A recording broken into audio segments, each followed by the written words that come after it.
Hello, and welcome to Lync training video. Today I'll be showing you some of the basics of Lync.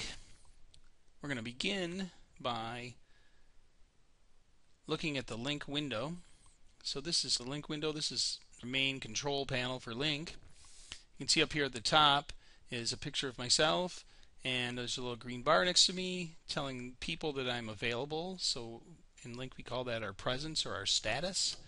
If I needed to change my status, I can click here and I could say I was busy. I could say do not disturb me, be right back, I'm off work up here. There's a few different choices here. Just wanted to show you that. You can also set your location here by clicking on this, and if I just kind of click inside there, it comes up and I can say I'm in 416 Ag Hall, and so people can kind of know where I am. And I can also click up here and I can change and put a little kind of what am I doing. So I'm putting down here that I'm Lync testing. Oops. Testing out Lync. So that's just a few things you can do to kind of signify to people.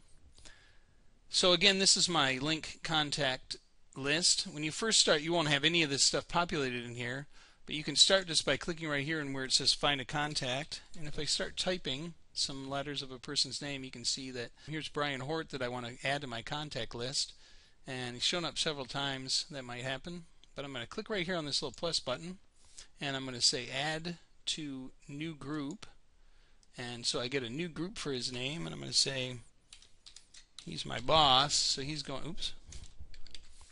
in a group called my boss. So now he's inside here. You can see that Brian is available. If I just hover over his name, I'm not clicking here, I'm just hovering. I have some choices underneath his contact card. I can send him an email from here. I can start an IM instant message chat. I can call Brian through Lync. And I have a few other things I can do over here. I can start a video call. I can schedule a meeting. So I have a few other things I can do over here inside of Lync. I can also say I want to pin him to my contacts. If I do that, so I can pin him to my contact card if I want. I can unpin him by doing this as well. So I'm just going to go back up here and show you a couple more things inside your Lync contact list.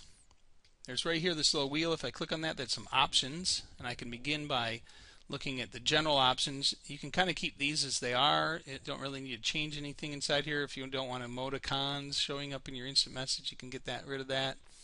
Under personal, this should be populated with your email address already. You kind of want to keep all these the way they are too by default.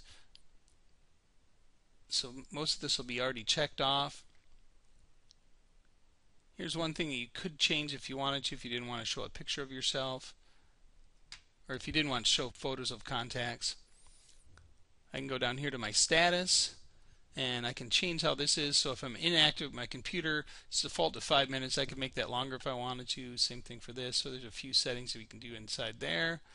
Here we see my picture. This is going to be a default picture. We won't really go into how we get into that, but this is where it's the default location is right here. Under phones, we don't want to change anything there because we don't really have a phone connected to it, so I'm going to skip that.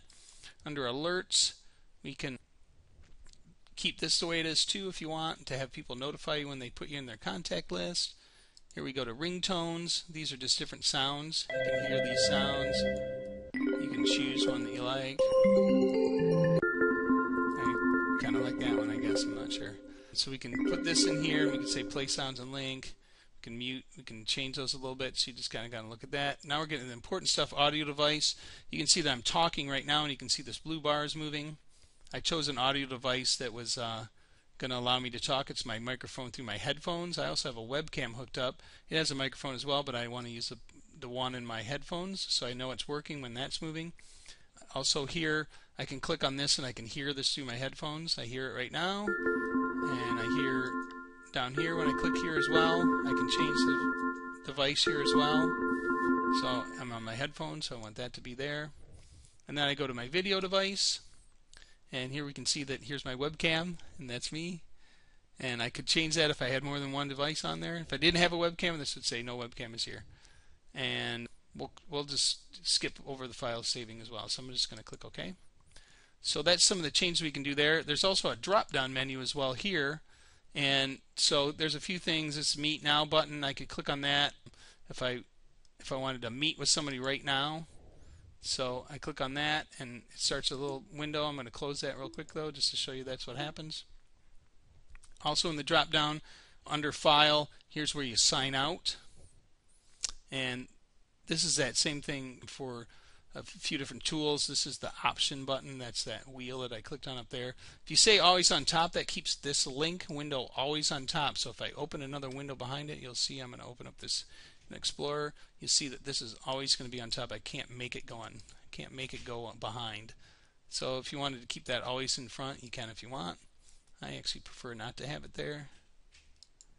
And so there's just a few things just kind of inside here. These other buttons over here are just kind of show you some of the activity that's happened inside of Lync. This is all the conversations I've had since I've been in Lync. So it kind of saves them for you so you can see them. It also saves them inside of Outlook. So if you click here, you can say View More in Outlook. It'll show you what they look like in Outlook. This is actually activity feeds, and haven't really. It's just telling you what's going on. This person has changed this, I think, and this person changed their picture. So I'm going to go back here, and I'm going to start a call with Brian. Remember, if I hover over his picture, I can do it here and click here, but I can actually do it from right inside here. I'm going to go call.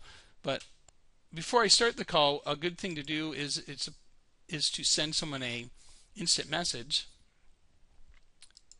So I'm going to go over here and I'm going to click on the IM, and I'm going to say to Brian, and again I'm checking to make sure that he is available here with the green over on the side, and I wouldn't call somebody who wasn't available. In fact, I'll show you real quick